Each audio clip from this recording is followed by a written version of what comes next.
It's the 10% Happier Podcast. I'm Dan Harris.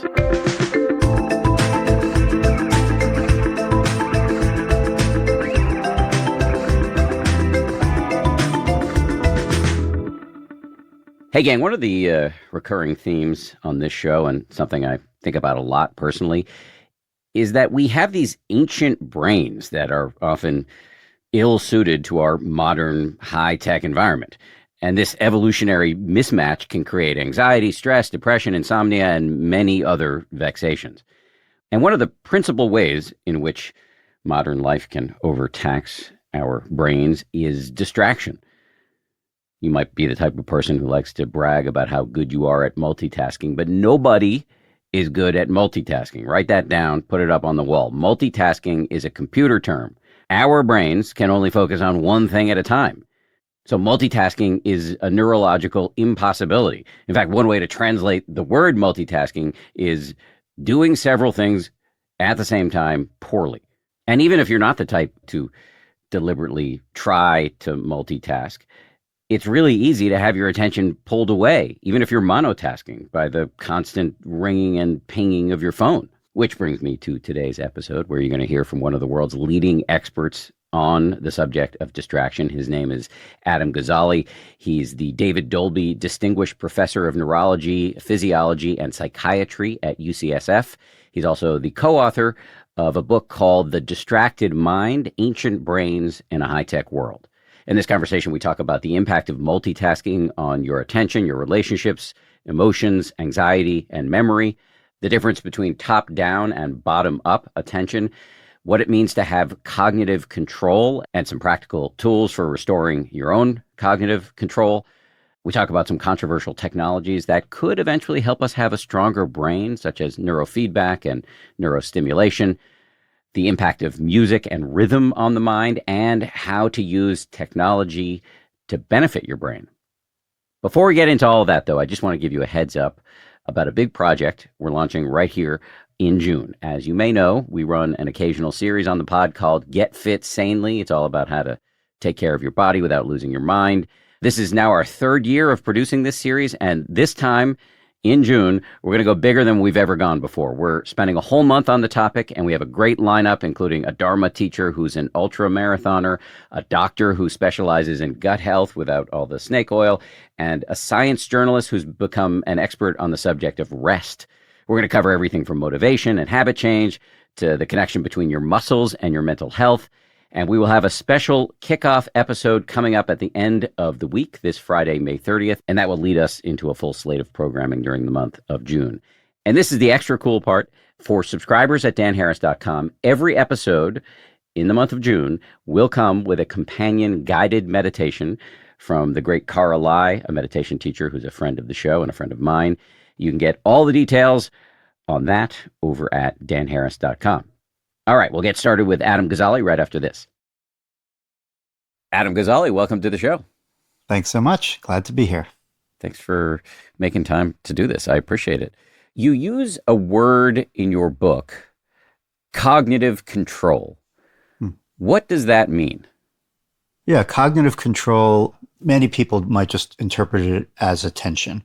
It's your ability to direct your limited resources where and when you want them. It's broader than attention through the eyes of a cognitive scientist, because it would also include switching tasks, which is a type of attentional movement, and also internally directed attention, what we call working memory, which is holding information in mind actively for short periods of time. So I think a simple way for most people to think about it is that cognitive control is attention, but it's a little broader than the way that most people think about attention, to include all of the ways that you direct your mental resources. Got it. So it's attention plus, at the very least, plus working memory and the ability to switch from one task to another. Exactly. Yep. Although, as you argue, switching too often, or what we sometimes call multitasking, can be disastrous. Yeah, I mean, attention in general across all the domains that or cognitive control in general across all the domains that we just described, let's say attention, selective and sustained attention is usually how people think about that. Working memory, holding information in mind, and task switching are all fragile and vulnerable to interference and not perfect processes. So they all have their limitations. I'd say a lot of what I talk about in the first half of the book is those limitations. What are the limitations? They're broad. We can only process a small amount of the information that we're exposed to in the world around us, as everyone could just experientially appreciate. And so we're selecting a very narrow segment for higher order processing.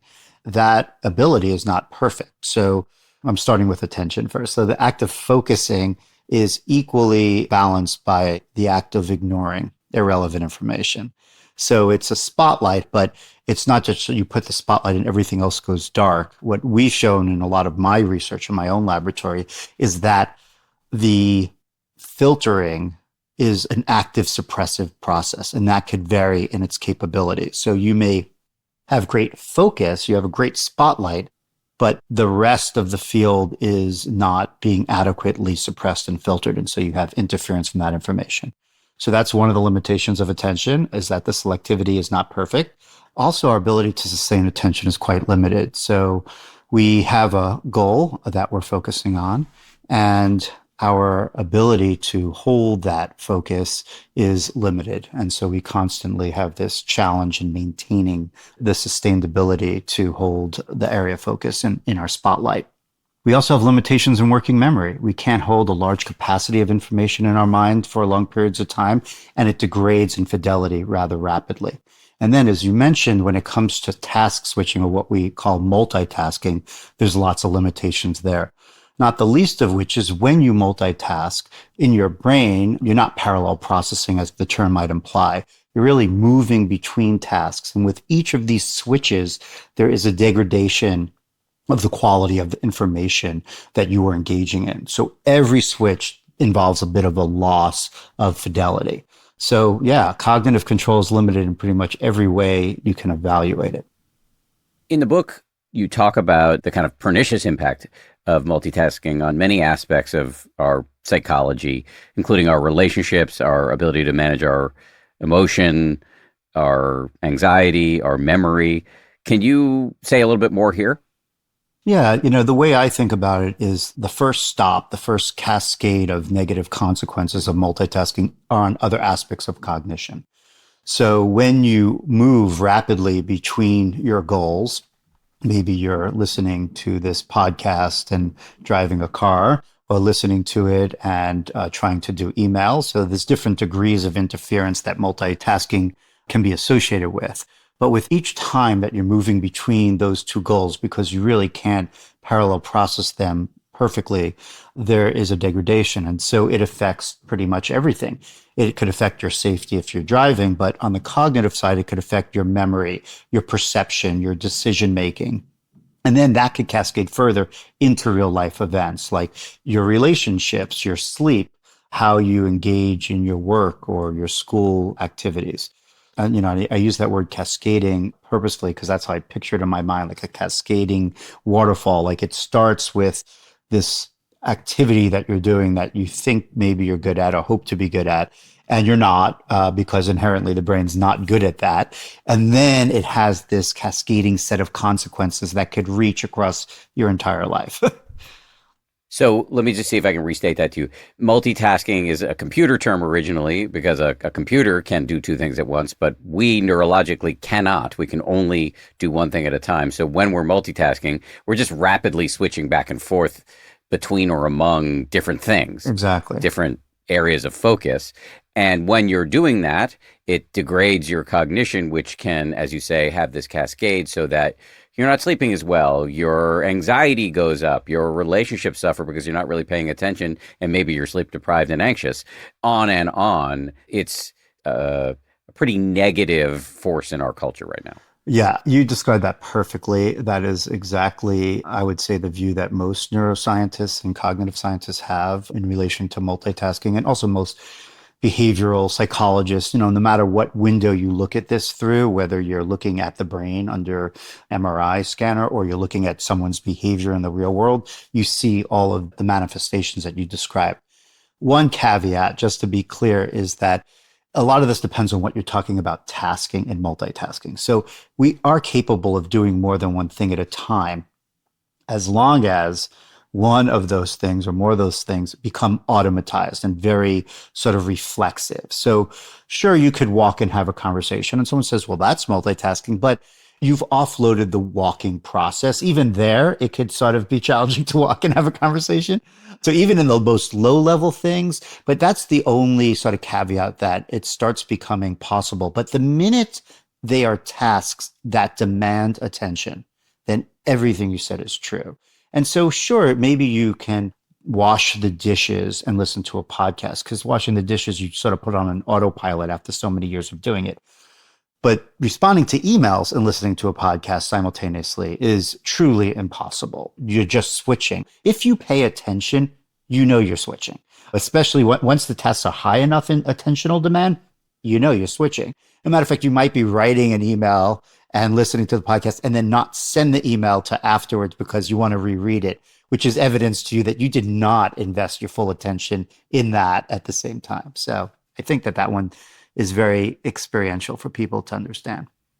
Do you have a sense of what the mechanism, I think I can imagine it, but I'd be interested to hear it from you. What is the mechanism by which switching in this way can lead to anxiety?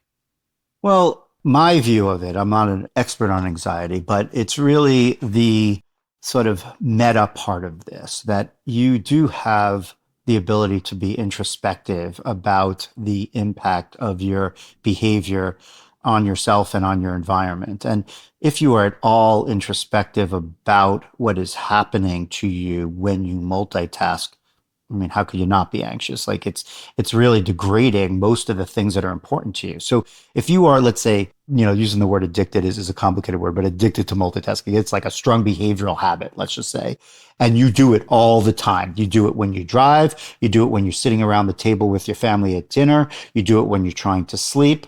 If you have any degree of awareness and introspection, you're going to be aware and feel the consequences of that negatively. You're going to feel maybe guilt that you're not giving your spouse or your children the attention they deserve. You're going to know that you're having trouble getting to sleep. You're going to be aware that your work is being disruptive, and that's anxiety provoking because how you're behaving is not in line with your understanding of what you need to do to be most effective and happy. Yes, yes. And if it's screwing up your sleep and your relationships, that will make you anxious too. Right. And then these things cascade. Once your sleep is screwed up, well, then that also aggravates your, attentional capacity and your ability to be tolerant. And so it just keeps cycling these things. Yes. Yes. My friend Evelyn Tribbley likes to talk about a toilet vortex, and this seems like a classic one. You use a phrase, the cognition crisis. What do you mean by that? Yeah, that is a phrase that I've started using since the book. The book was really focused, The Distracted Mind, on very, not narrow because it's a broad topic, but very tuned in on attention and its vulnerabilities and the consequences of that. The cognition crisis is where I took a step back and said, okay, it's not just attention that's challenged in our daily lives and in our modern world. It's all of cognition. And some of it is because attention is challenged. Attention and cognitive control is foundational to all other aspects of cognition, right? If you're not paying attention, it's going to impact your decision making. It's going to impact your memory. It's going to impact your creativity. All these things, as we described, really blossomed from a challenge with attention. But there's more than that going on. And so the cognition crisis was my attempt to call our attention towards the fact that I would say as a species, this is not a US problem, it's a human problem. We are not doing well when it comes to our cognition. That's my view. And I'm defining cognition really broadly here. So attention, memory, perception, but also reasoning and decision making and imagination and creativity, emotional regulation and stress regulation, I would put in the domain of cognition, and then empathy and compassion and even like the highest level wisdom are all aspects of how I'm defining cognition when I talk about a cognition crisis. And I would say that we're sort of tragically lacking in not just in how we understand these things, which I think are pretty superficial given how we could understand them and how most people understand them, but in terms of what we're doing to optimize them and to make them maximally effective and benefit our lives. And I think that we're paying a great price for that, both on the clinical side, where I would say debilitating impairments in cognition, what we think of as mental health challenges and mental health conditions are enormous. Over 500 million people are suffering the debilitating impairments of cognition. But the reason why I don't call it a mental health crisis and I call it a cognition crisis is because mental health crisis has been pretty uniformly regarded as the clinical side of this. It's when you have like a diagnosis of major depressive disorder, generalized anxiety disorder, schizophrenia, traumatic brain injury, on and on. I'm saying that the cognition crisis touches everyone. Right. That we have limitations in long-term thinking and decision-making and analytical thought in empathic concern. And we're all subject to this, and that it's in many ways it's getting worse. And the last point I would say is that I've done a little bit of like online research, and it seems maybe people even know about this, that societies in the past have prioritized this sort of elevation of the human mind. You know, ancient Japan and during the Renaissance and even many indigenous cultures sort of driving our connection with nature and other things that are core to cognition. But I just don't think this is one of those times right now where it's being prioritized. Like we're just reducing all of the information flow to little sound bites, and long-term thinking is just evaporated, and empathy feels very thin right now. So that's sort of the message of the cognition crisis is, why is this not being discussed as a grand challenge and being placed on par with all these other pressing global priorities, right? We can't address the other challenges and crises like climate change, for example. Climate change is not about a lack of information. We know exactly what's going on. It's about our minds. It is a product of the cognition crisis. And until we can think in that sustained manner and make future-oriented decisions and empathic decisions about other people, we'll never deal with climate change, no matter how much information we accumulate. It's not a process problem. It's not a technology problem. It is a mind problem. That's really well said and very compelling. And I often talk about the mental health crisis, and it's real. As you said, since we've started keeping records, we've never seen this level of anxiety, depression, suicide, addiction, and loneliness. And calling that out is insufficient because there are people who don't have a clinical diagnosis.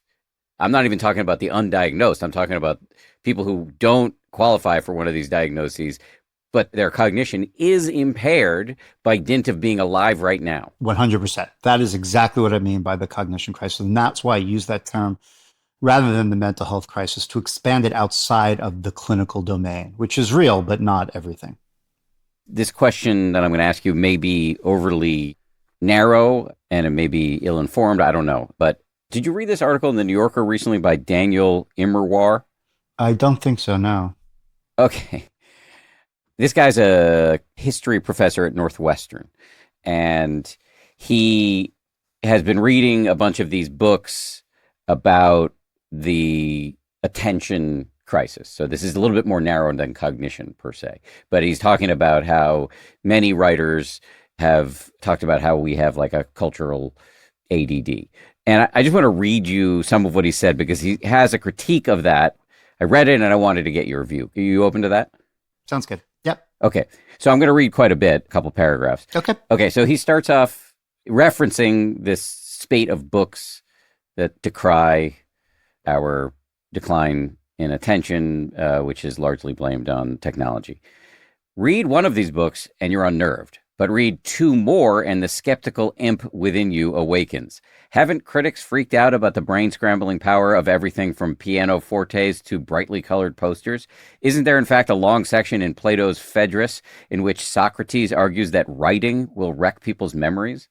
I'm particularly fond of a hand-wringing essay by Nathaniel Hawthorne from 1843. Hawthorne warns of the arrival of a technology so powerful that those born after it will lose the capacity for mature conversation. They will seek separate corners rather than common spaces, he prophesies. Their discussions will devolve into acrid debates, and all mortal intercourse will be chilled with a fatal frost. Hawthorne's worry? The replacement of the open fireplace by the iron stove.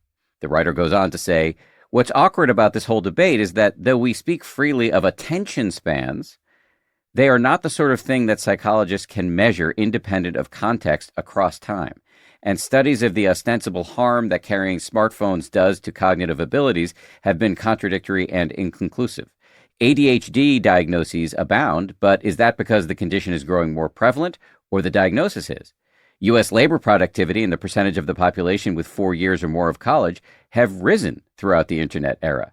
He goes on to argue that book sales have held strong, that movies and TVs are longer and have more Baroque storylines than they've ever had, that video games are getting incredibly complex and time consuming, that meditation and bird watching and vinyl records have all come back. He closes by saying, yes, there are problems with technology, including lack of empathy, the things that you've already talked about. But he closes by saying, our relationships to our smartphones are far from healthy.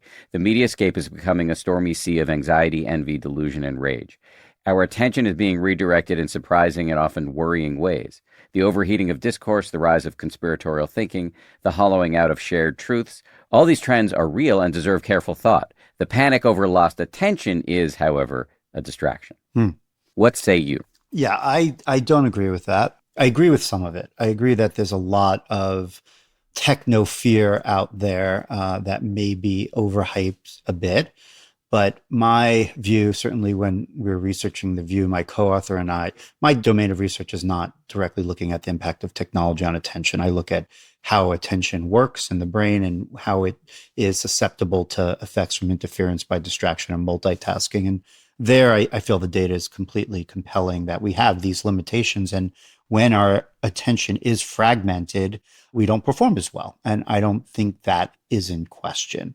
Now, the other part of the book was really largely led by my co-author, Larry Rosen, who's more of a field psychologist. And he's looking at, well, what's the real world manifestation of this and how has technology contributed?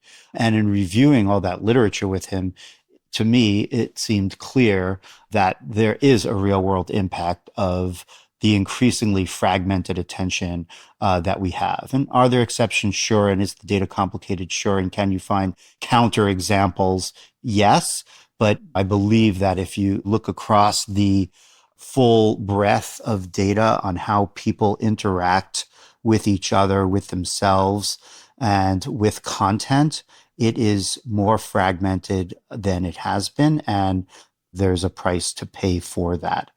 All that being said, I also think that technology is a sword that cuts both ways. And as much as I believe that how we use our technology is not ideal for deep thinking and for empathy and for critical decision making, I believe that there is a different future that's accessible to us, even with some of the same technologies we have. I always say, technology has always had this challenge, as this author really eloquently describes. And my example is fire can burn your house down or cook your food, right? And a molecule can be medicine or poison, just depending on the dose. And nuclear is obviously energy or bombs. Technology and video games and social media and the internet and smartphones are equally susceptible to both positive and negative forces. And I think it's appropriate to look at what has occurred with technology and the way we used it and how poorly we were intentional in its design and how almost criminally we have not monitored the effects. We're sort of just discovering, wow, teenage girls and young women are really struggling by this device, this platform telling them what everyone else is doing right now when they're not doing it. I feel like we've sort of buried our heads in the sand and didn't monitor appropriately. So I think it's appropriate to not be running around with a torch trying to burn down the village because all of this technology is inherently evil and we have no cognition right now that's functioning at a high level. But on the flip side, we should be really, really honest with ourselves that there is a disruption here that has occurred.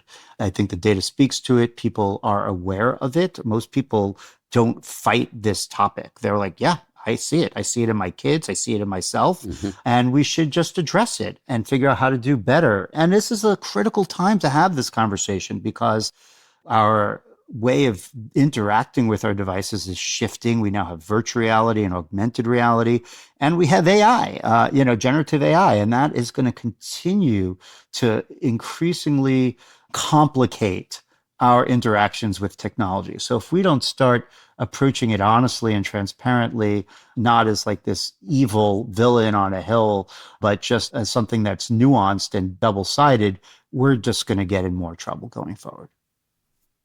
You talked about having a positive relationship with technology, and I do want to flag that we will come back to that.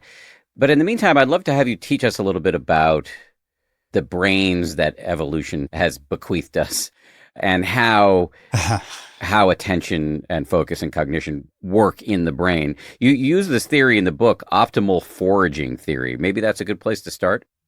Yeah, one of the challenges that I had in writing a book on this topic was trying to go beyond the neuroscience, which I believe is quite convincing, as we described, all the interference effects that fragmenting your attention, either through being distracted or through multitasking, has on processing and functioning other information.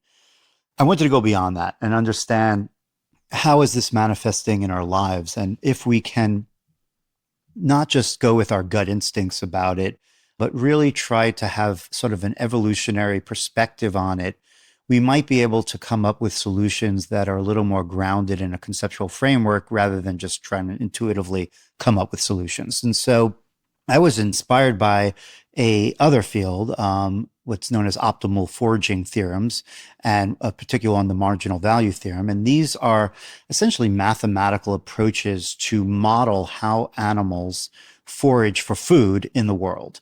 And there's all sorts of different patterns, this predator-prey relationships, but there's also another approach to eating and surviving, which is foraging.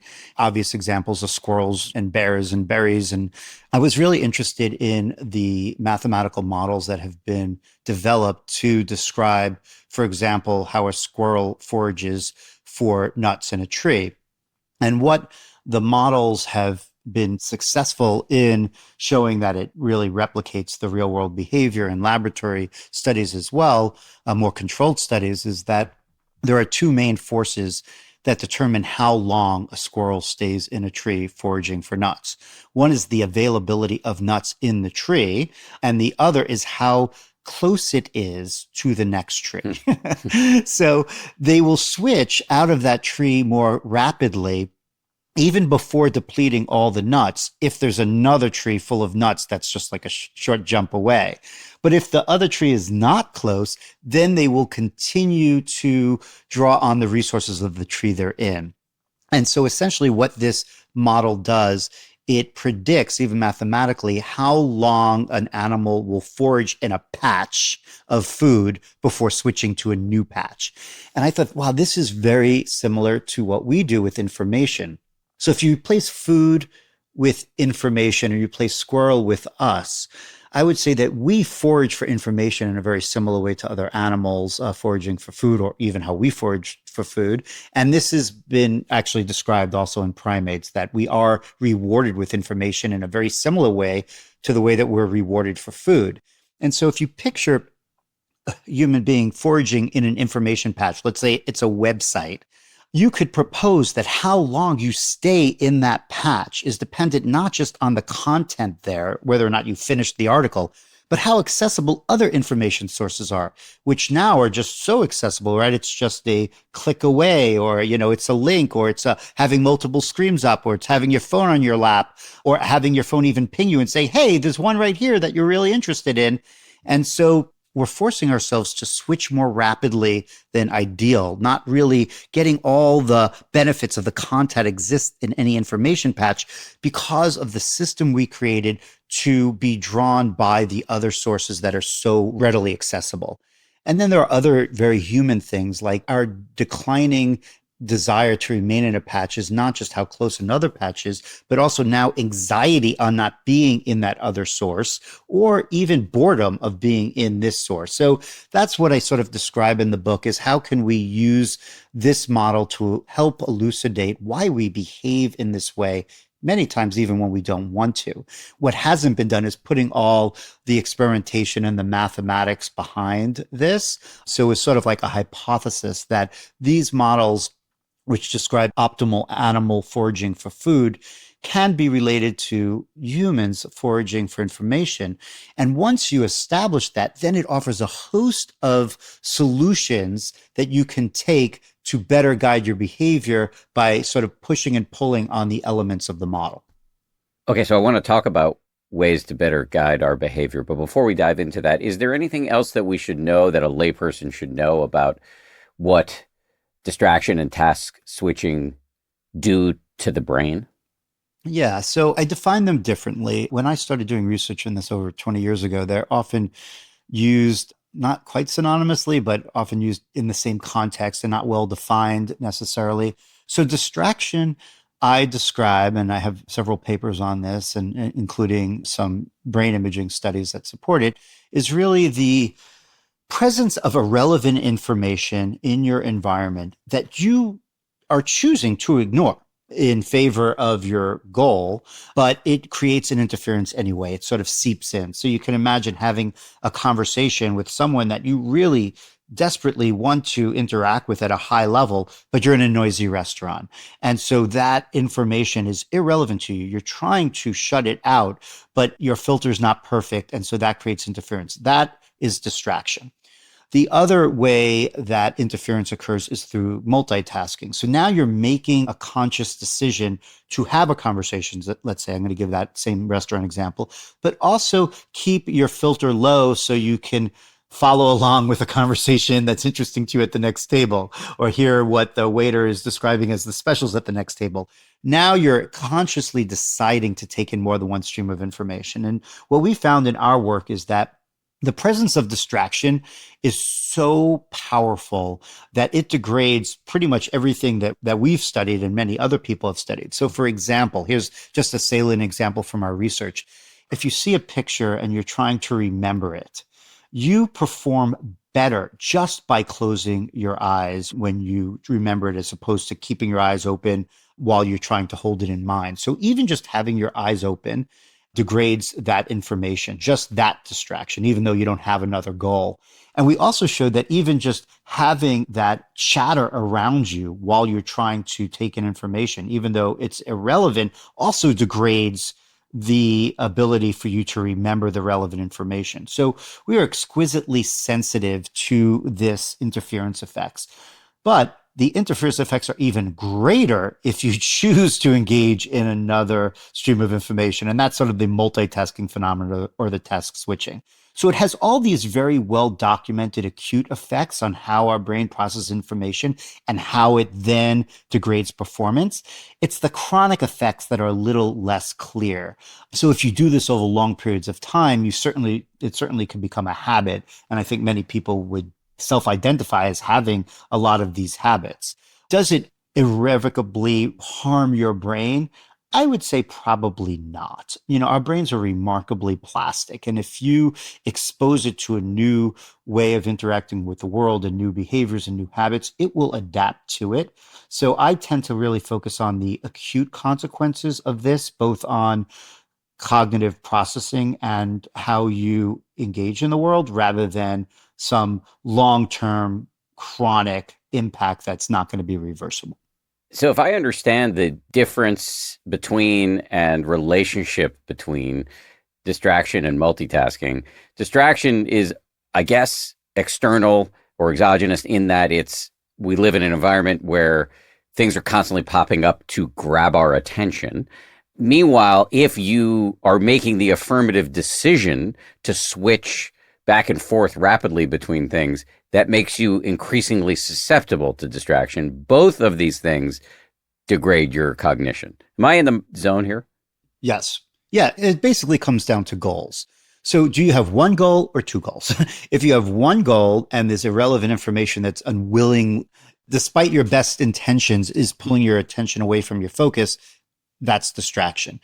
If your attention is being pulled away from your focus because you have the goal of focusing on more than one thing at a time, that would be multitasking. Got it. One other thing that you sort of hinted at, but I just want to draw attention to, is that those irrelevant pieces of information that pull your attention do so through another evolutionarily relevant process. So we didn't really break this down, but attention I view in two different types. One is called top down and one is called bottom up. Everything we've really been focusing on now is top down attention, and that's goal directed attention. In some ways, I think it's the pinnacle of what human beings do is you make decision and you focus on something based upon that. You have a goal, even if it might not be the most salient or even relevant thing in your environment. That is what you're focusing on. Bottom up is the more evolutionarily ancient aspect of attention. It's what drives most of the behaviors of other animals. And that's where your attention is directed to things in your environment that are either very important or very novel. That is a strong force. We still have that force, which is why we're distracted. You alluded to that. I just wanted to, sort of give a little bit more of the dichotomy between bottom up and top down attention. But that bottom up attention is often a vehicle, a tool that technology companies might use in order to pull your attention away from where you want it to be to where they want it to be. And that's often described as sort of this attention economy, that it is a lever that is used to compete for your attention independent of your goals. Coming up, Adam talks about some practical tools for restoring your own cognitive control and some controversial technologies that could eventually help you have a stronger brain.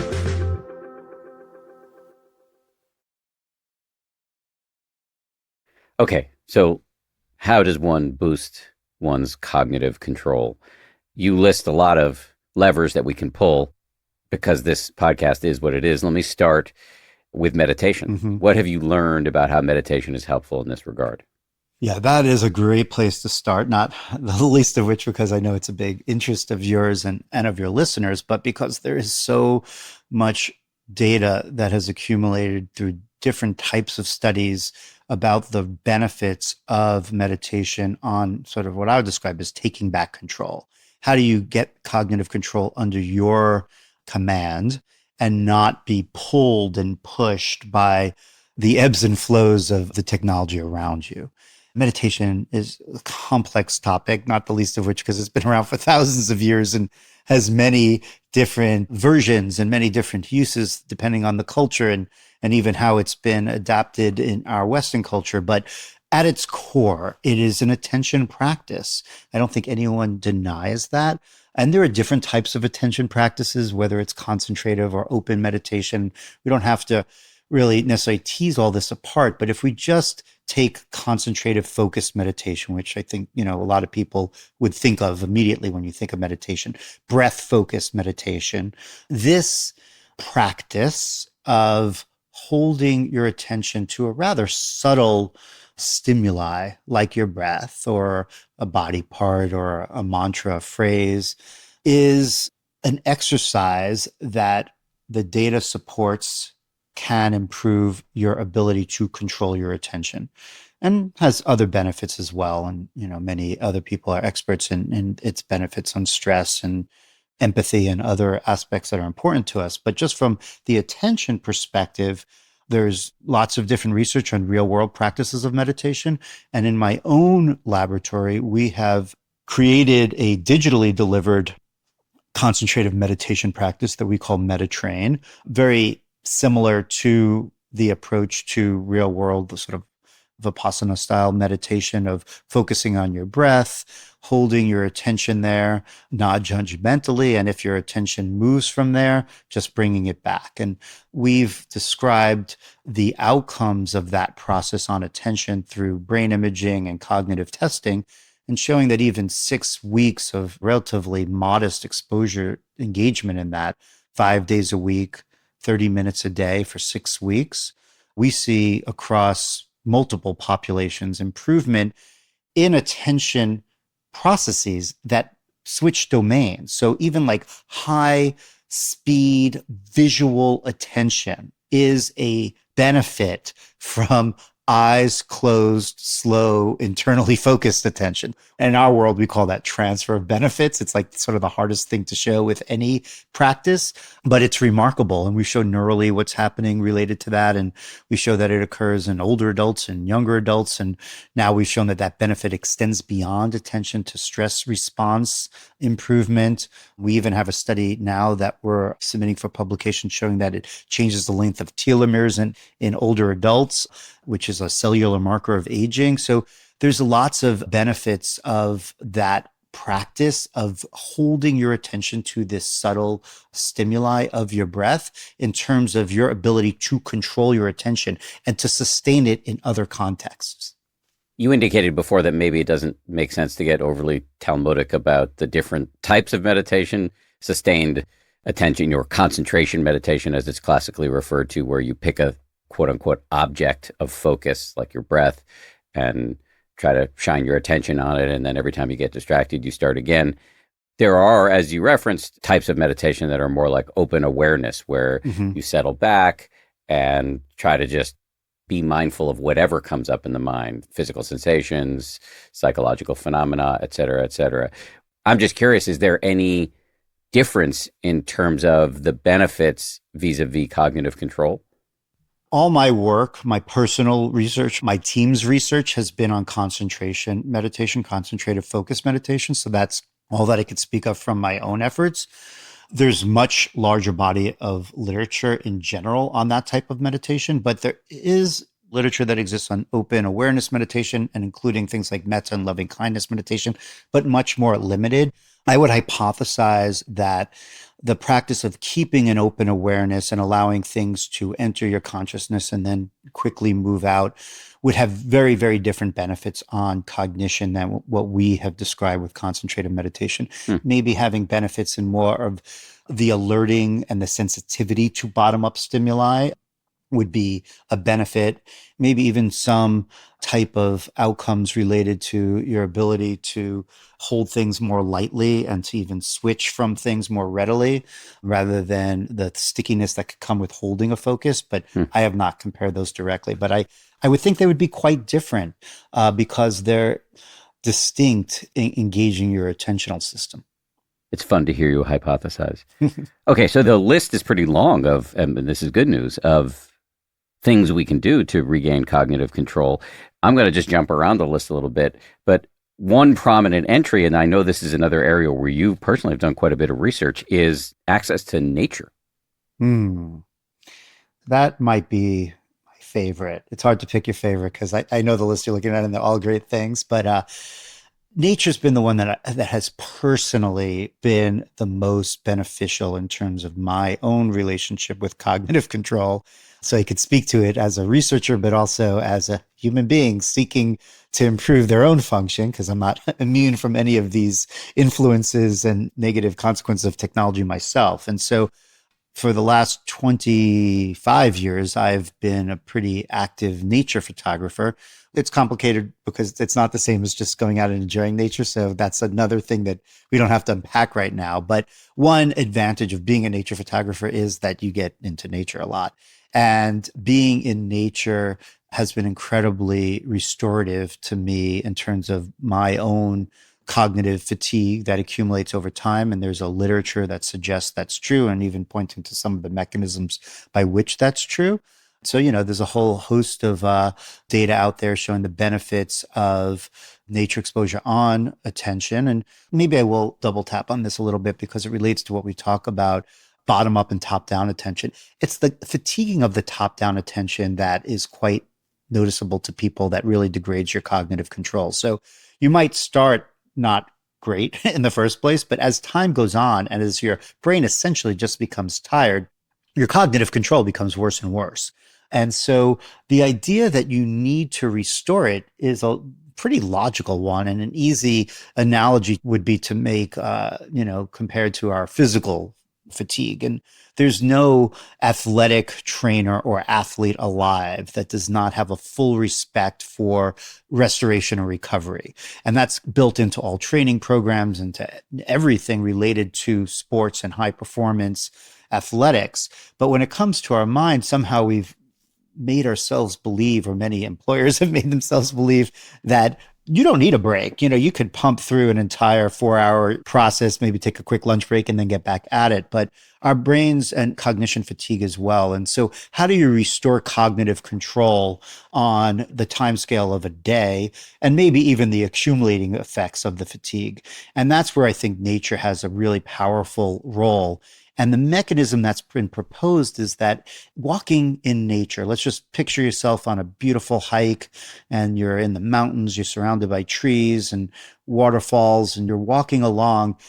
Your attention system is engaged, but in a very different way than it was when you were doing your emails or writing an article. And it's much more bottom up, right? This is the land where bottom up arose, right? This is the natural world that we needed to be sensitive to our environment to survive, to find threats and to find food. And so we are just incredibly sensitive to bottom up influences in nature, which is great. It's what makes it so much fun to take a hike, one of the reasons. And the theory goes that because of the strong bottom up influences, it really allows you to relax your top down. It's not always easy to relax your top down. You might take a break and move over from your work and say, okay, I'm going to relax my top down. But you just keep thinking and you're going through your to-do list, and it's not very relaxing at all. But having another source of attention sort of steal it in a positive way, in this case, does seemingly give that opportunity to restore your cognitive control. Okay, so I'm going to ask a selfish question, and unfortunately, I suspect I know the answer. I have heard all of this evidence about the power of exposure to nature. And also I've heard simultaneously all this evidence around the power of walking. So one of the things I've done is that I take meetings, phone meetings, outside. We live in the suburbs. It's a lot of nature around here. So I'll take a walk through nature locally, but I'm on the phone. Am I blocking myself from the maximal benefits?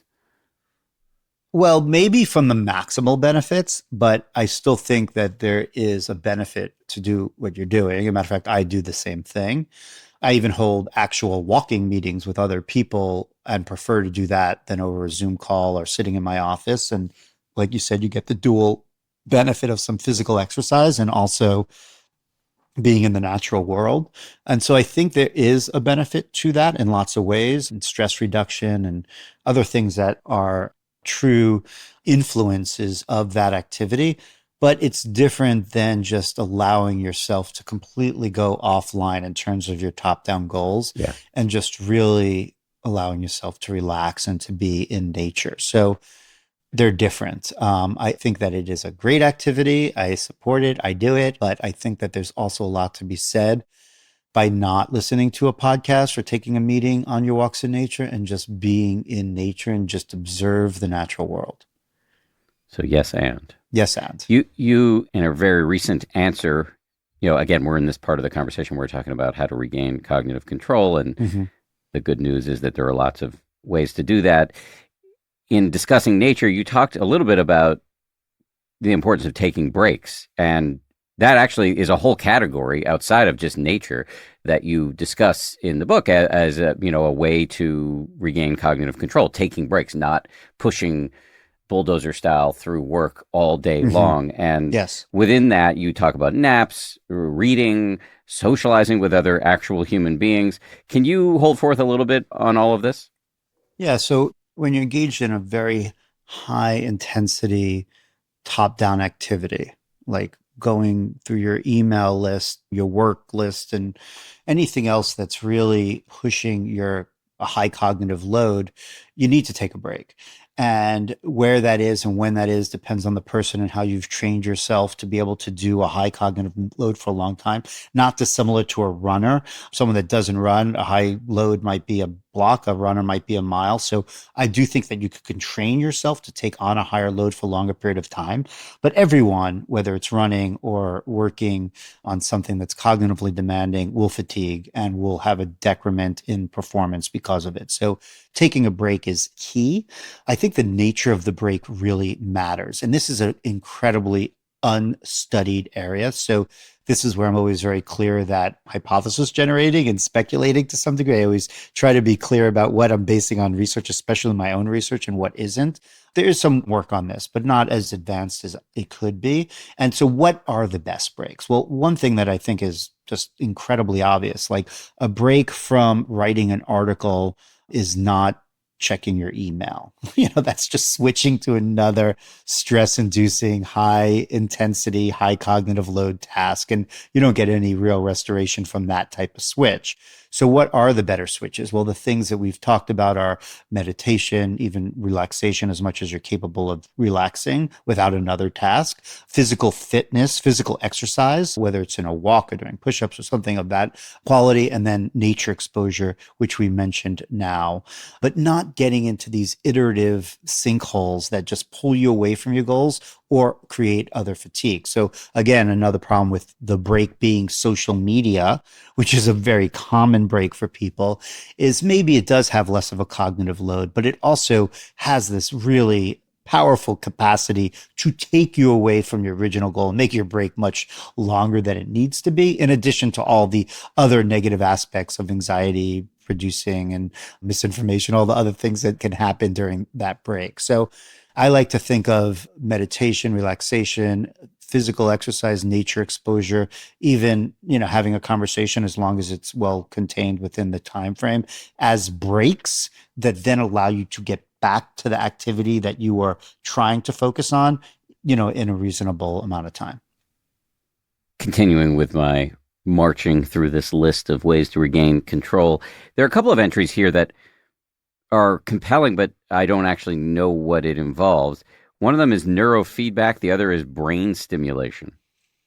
Yeah. So this is a little bit of a switch that we should pause on. That when I talk about how do you regain cognitive control, I divide it into two big categories, one of which is behavioral change and modification. And that's everything we've been talking about. So everyone has a sort of style, a pattern by which they're engaging with the world around them. And that might be well thought out and well controlled, or it might not be. It might be dictated by just the forces that pull and push you, which is less than ideal. What we've been discussing are ways that you could take control of your own cognition and where your attention is and make decisions and say, I am going to focus for 20 minutes and then I am going to take a 10-minute break. And this is what that break is going to be. You can also decide that I'm going to multitask for the next hour. And there's nothing evil about multitasking. It just means that there's going to be a degradation of performance if the tasks are attention demanding. But you might say, I'm going to do low level things. I'm going to put the music on. I'm going to distract myself with social media. And I'm going to go through this whole thing, this whole box that I need to clean up or closet need to clean up. And so you make decisions about how you engage in the world. We should make decisions. And this, I would argue, is a healthier way to interact with the world and our technology. And so that's what we've been describing. What are the things you can do to restore cognitive control through behavioral modification in your decisions? And that's, I'm going to take a break and I'm going to walk in nature. I'm going to take a break and I'm going to do some meditation. The other way that you can improve cognitive control, and this is more related to the work that I actually do at UCSF, is how do we leverage tools, technological and non-technological, to actually improve the capacity of our brain to have high-level cognitive control? Like all things, body and brain, there is the opportunity to harness the plasticity that these systems have to optimize themselves. And so can you not just make better decisions, which you should, and engage in healthier type of habits and behaviors, but can you have a stronger brain? I'm very interested in other approaches that might give that edge, and maybe it should be more applied to people that have actually clinical deficits in cognitive control, but maybe not. And those approaches include things like neurofeedback, brain stimulation. What we do a lot of is what we call closed loop video games, which is really just a way of giving very targeted cognitive challenges to an individual to optimize their performance by harnessing the plasticity of the brain to improve its function. I put all these things in a different category of just trying to have a stronger brain. Like an athlete might be making appropriate decisions about how do they recover and restore and how do they train, but they also are doing activities themselves that make them stronger. Yeah, I really appreciate that clarification as well explained. Can you tell us a little bit more about what neurofeedback and brain stimulation are? Yeah, so they're different. In our hands, we actually combine them in interesting ways, but in general, when these terms are used, which is more helpful to people than sort of the idiosyncratic ways that we try to study them in our lab, is that neurofeedback is an approach by which activity in your brain is being recorded, usually through electrodes that we call EEG, that record electrical activity in the brain. And then you are trying to do something, usually unbeknownst to you how you're doing it, to move these levels of activity. Sort of like, okay, you're going to focus on this balloon and make it go up. And if it goes up, that's corresponding to a frequency of activity in your brain, let's say alpha frequency. And so you focus on it, and by accident, it happens. You figure out, oh, this is sort of how I focus. You do it again, it happens again. And this can act to potentiate certain brain patterns, even though you might not understand how it's happening. It's that the ability of that to lead to actual benefits in attention and other aspects of cognition and real world benefits is still quite controversial. I bring it up because it exists and people know about it. And there is some data out there that I think is encouraging, but a lot of the really convincing type of experimental methodology like randomized controlled trials and large populations is still lacking a bit there, but that's what neurofeedback is. And so it's an approach to biofeedback in general, that by understanding your breath or your heart rate or having access to it in real time, you could learn to control it. That's what neurofeedback is. Neurostimulation is applying either electrical currents or magnetic fields. We call that transcranial electrical stimulation or transcranial magnetic stimulation, or ultrasound fields or transcranial ultrasound stimulation to the brain to stimulate or modulate neural processes with external forces. This is usually done non-invasively through CAPS, but there's a whole other field of research of this being done invasively through approaches called like deep brain stimulation and other obviously more serious approaches to modulating brain activity.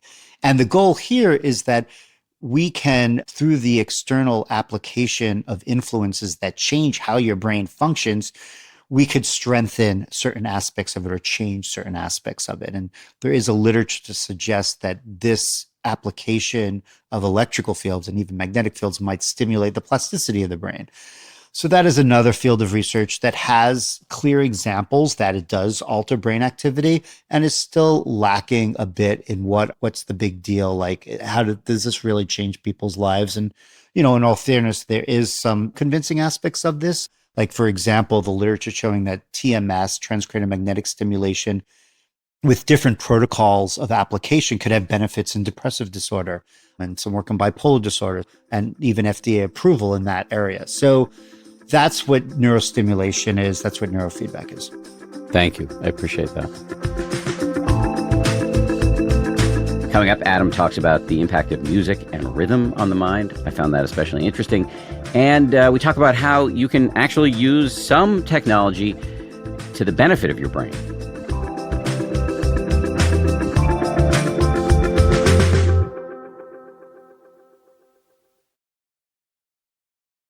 You mentioned earlier that it is possible to have a more positive relationship with technology. We don't need to flush all these devices down the toilet. What does that look like?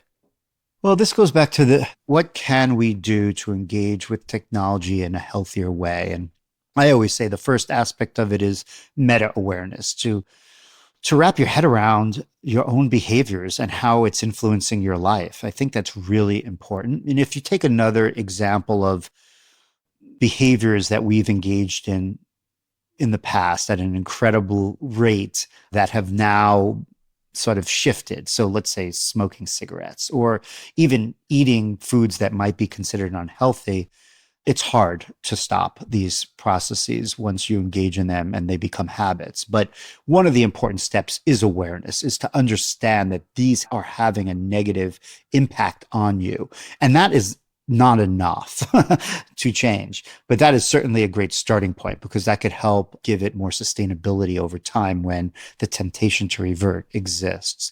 I often think about consumption of information very much like the consumption of food, not just in terms of what we already discussed with the optimal foraging theories, but just that all information is not created equal, like all food is not created equal. And so there's sort of like a cognitive nutritional index that you might be able to apply to things that you engage in, the very high quality cognitive information that comes from talking at dinner with a loved one, and the lower level ones that might come from just doom scrolling through the news each day.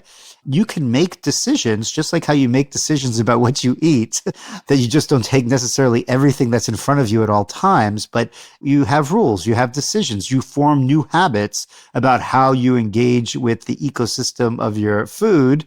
You could do the same things for information, and information I'm here using largely synonymous with technology, but that's not certainly the only source of information, but it certainly is a powerful one.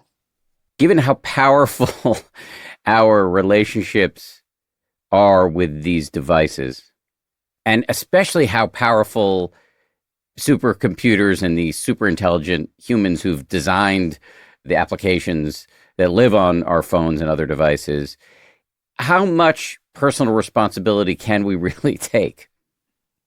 It's such a good question. And this is one of the age-old questions. And we've had a powerful relationship with tobacco. And we've had a powerful relationship with sun exposure that we've shifted both of those things dramatically. So we have examples of how through information and processes and helpers and therapists, we've been able to take control of really powerful influences that we've just deemed negative to us, certainly in excess.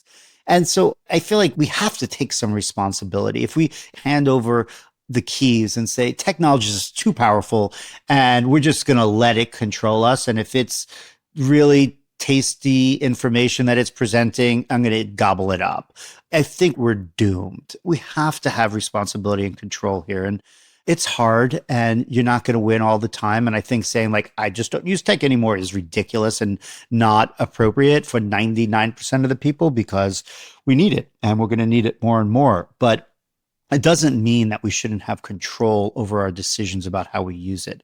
I'll give you one example. I have two very young daughters now, kids late in life, and that is when the rubber really hits the road for technology. Like, I wrote this book and did a lot of work on this topic before having kids. And now I'm like, oh, I can see why so many parents care about this so deeply, because you're rediscovering it through the eyes of a sort of naive player that doesn't have the exposure yet. So there's a lot of level one decisions that maybe you made and forgot about or never made that now you have to make again. And not just in terms of your kids' exposure to technology, which is immensely complicated, but your own exposure to technology around them. And that's one that I really took to heart. So the example I want to give is being in my daughter's room with my cell phone. I cannot sit there for too long, especially if they just start playing on their own, without looking at it. It's just like I have a lot going on. I'm like, I have a constant email treadmill that I live on, and I don't want to do that. I don't want them to see me doing it. I don't want to distract my attention from where it should be, which is them, even if I'm just observing them and appreciating them. And so I just don't bring my phone in their room. I won't do it. I put it down outside when I go in, if I'm going to be spending an hour with them in the morning. And that's a behavioral change that I made that has been incredibly rewarding to me, that I stand by and I was able to do. So that's just one example, but I think there are many of these that people can sort of tackle one at a time based upon their own awareness of what's really diminishing the quality of their experience. Yeah, I've had some success with that too. Just having a policy about, okay, at dinner time, my phone is not to be found when I'm having family dinner. Similarly, I put my phone away at 7 or 8 o'clock at night, and I don't check it until the next morning. And actually, along those lines, in the morning, I don't check it first thing. I actually go out and get a little sunlight and do a little deep focus work before I get to my phone most days. And having policies, guardrails like this in place can really, I think, for me, I feel a boost in my cognitive control as a result. 100%. Those are great examples. I am also on the same page with you about those particular ones. And other people will have different ones. I can't drive with my phone. It has to go in my trunk because I just can't not look at it all the time, and it's just too dangerous. So That's a decision, and you set up the safeguards and the structure of your environment to do that. And then you could think of other things like I'm not going to open multiple tabs, or I'm not going to put my phone on the table at dinner when I'm out, or I'm not going to even put it there when I'm at work because I keep checking Instagram when I should be doing this article. So, a lot of what we have to do is actually modify our environment. If you go back to the marginal value theorem, we're sort of pulling on the lever of accessibility that is so high right now and makes switching so easy. If that theorem can be applied, that's exactly why a squirrel will jump from tree to tree to tree, because they eat a little bit and they're like, there's another tree right there that's has more stuff on it. So if we could move those trees further away, then by definition, we become more sustained in that patch that we're in. That patch might be interacting with your loved one. That patch might be working on an article. We've got just a few minutes left. I want to ask you about something fun that I think might be relevant, but it has to do with some work that you've done around music and rhythm, and the impact of music and specifically rhythm as a part of music on the brain. And some of this work was done in conjunction with Mickey Hart, who aging people like me will remember as the percussionist for the Grateful Dead. Can you just tell us a little bit about that, specifically with an emphasis on how we might operationalize these insights in our own lives? Sure. So it's complicated because for me to answer that question, because I believe that the real world instantiation of so many experiences that we engage in are beneficial, such as walking in nature, meditation, rhythm, music, dance, physical fitness, on and on. Many people do research on that and show the benefits of them in sort of a real world context. And I do them in the real world. I encourage them being done in the real world. But in my day job at UCSF and in companies that I've started and founded and also advise for, I'm really interested in how we can take elements of real world experiences that have these benefits and use technology for good. So that's sort of the flip side, the double-sided sword, the fire analogy of saying, okay, we've just spent hours talking about the challenges. How do we extract benefit that actually elevates us as humans and don't diminish us, right? That's a real interest of mine. And so can you take elements of meditation, of physical fitness, of nature exposure, of music and dance, for example? I'll start with those four. Use technology to deliver them in a way that's adaptive to the person so that it's very personalized. So you don't need to necessarily have a high level meditation instructor with you all the time or a music teacher. So it's more deliverable. It's more accessible to people because everyone has devices. It's adaptable. So it can be very personalized. So you can get very high level exposure, and which we don't have to talk about now, but it can actually be delivered quite reproducibly and even tested in randomized trials in an easier way than the real world version of those experiences, which is something that we've leveraged for FDA approval of this type of experience. So what I've done with rhythm and music is very much what we've done with meditation and what we've done with physical fitness and other aspects of real world experiences, take them into a format that we could deliver them reproducibly and adaptively on a device so that people can do meditation in a way that might not be accessible to them in the real world or engage in rhythmic challenges. And that's the project that we do with Mickey Hart and Rob Garza and other musicians to really create a high level adaptive music and largely rhythm training experience. And then determine the influences of that on aspects of cognition through randomized control trial. And that's basically what I do with all my time during the day, is figure out ways to extract these elements, not to say don't do them in the real world, but how can we determine the digitally delivered benefits of them and then quantify them in a research lab to determine their ability to improve cognitive control and other aspects of thinking. To conclude this, to get back to the rhythm and music specifically, there is a large literature on the benefits of music, similar to the large literature on the benefits of real world meditation. There may be many factors of music, just like of meditation, that induce benefits. But one area that we really focused on is the rhythmic aspects. And our brains are really rhythmic machines. That's how they function at every level. There are rhythmic properties that are involved in neuronal communication, and coherence and synchrony across brain areas is associated with many aspects of neural processing. And so the hypothesis is that by becoming more rhythmic, it would be essentially like a fine tuning of your brain, and you'd see its benefits across multiple aspects of cognition. And we started showing that. We showed that becoming more rhythmic using our game coherence in older adults leads to an improvement in working memory for faces. So like a really interesting transfer of benefits. And in children, in their reading fluency. So sort of starting to validate that hypothesis that just by becoming more rhythmic, you're seeing these benefits outside of things that are inherently rhythmic in nature. I've heard it explained to me that in the womb, we're exposed to the rhythm of our mother's heartbeat. Mm-hmm. And so rhythm can be powerfully healing for things like trauma. It is really elemental for us.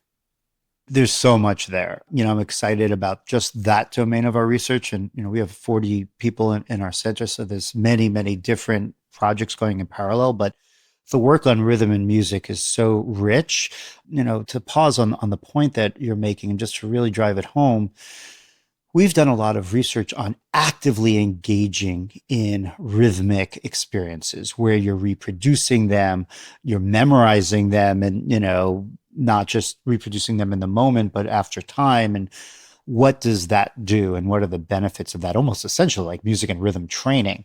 But there's also the passive experience of music exposure, both rhythmic and other aspects of it. And we're studying that now as well.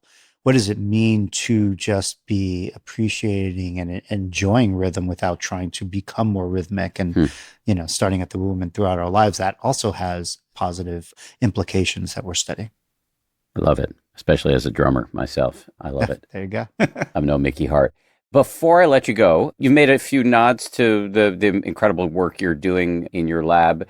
What else would you have us know about work you've put out into the world in terms of books or studies or a website you maintain? Or if we want to learn more about you, where and how can we do that? Yeah, so a couple of different platforms. I have like my personal website, Gazzaley.com, where there are links to my labs and my nature photography and my writings, both published and sort of white paper perspectives on there. So hopefully that's a one-stop shop for all the things I do. That's what I tried to create there. And then for the deeper dive into my research, Neuroscape, which is the name of our center at UCSF, neuroscape.ucsf.edu, is really a great way to learn about the work that we're doing in more detail. It has copies of all of our publications and all of our technologies and our research studies. So people that want to really get under the hood of what we're doing in the academic domain to really understand the brain and improve cognition, that's a great place to go. Great. We'll put links to both of those in the show notes. In the meantime, Adam Gazzaley, great pleasure to talk to you. Thank you. Thank you so much. I really enjoyed it. Thanks again to Adam. Awesome to talk to him. Don't forget, coming up in June, we've got this huge Get Fit Sanely series we're launching. And if you're a subscriber over at danharris.com, you will get guided meditations tailored to each of the episodes. You can get much more information on that over at danharris.com. Before I let you go, I just want to thank everybody who worked so hard on this show. Our producers are Tara Anderson, Caroline Keenan, and Eleanor Vasily. Our recording and engineering is handled by the great folks over at Pod People. Lauren Smith is our production manager. Marissa Schneiderman is our senior producer. DJ Kashmir is our executive producer. And Nick Thorburn of the band Islands wrote our theme.